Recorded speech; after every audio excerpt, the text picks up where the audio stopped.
В Якутске прошло закрытие скакового сезона 2018. Главные республиканские скачки прошли на ипподроме Якутской государственной сельхозакадемии. Кто выиграл главный кубок, в материале Дмитрия Темырова. Более 1000 зрителей и десяток лошадей. За все время скачек болельщики не умолкали. Каждый болел за своего фаворита. Как истинный якут, я всегда люблю лошади, да? Поэтому всегда хожу на скачки. Мне очень нравится. И у меня есть друзья, которые хорошо разбираются в этом деле. Да? Я их спрашиваю и начинаю вот тут играть там. Сделать ставки, да. Вот сейчас вот я взял Little Light, взял я. Амгинская лошадь. Всего в программе скачек представлено 7 дистанций, начиная от 1 до 3200 метров. Общий призовой фонд составил 3 миллиона рублей. Всего за кубок вышли бороться 6 спортсменов. Наибольший ажиотаж среди болельщиков вызвали скачки на призы Министерства сельского хозяйства республики.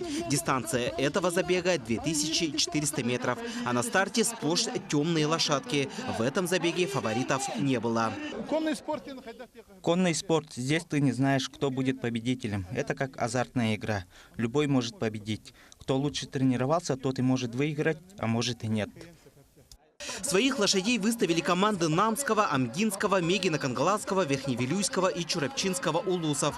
Победителем Кубка Министерства сельского хозяйства республики по итогам скачек стала лошадь из Верхневилюйского улуса «Карибиан Бой». Мы его купили в Краснодарском крае.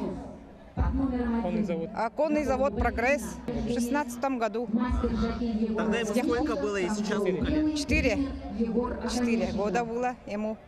Ну, каждый год с ним работаем. Только он осенью пришел в форму хорошую сейчас. Победителям вручили кубок и денежные призы. Федерации конного спорта Якутии отметили, что скачки в Якутии с каждым годом становятся все популярнее. Это, конечно, способствует развитию конного спорта в целом. Скачки с каждым годом заметно, я бы сказал, заметно идет вперед.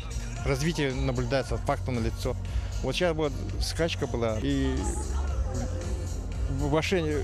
борьба была жесткая, я бы заметил.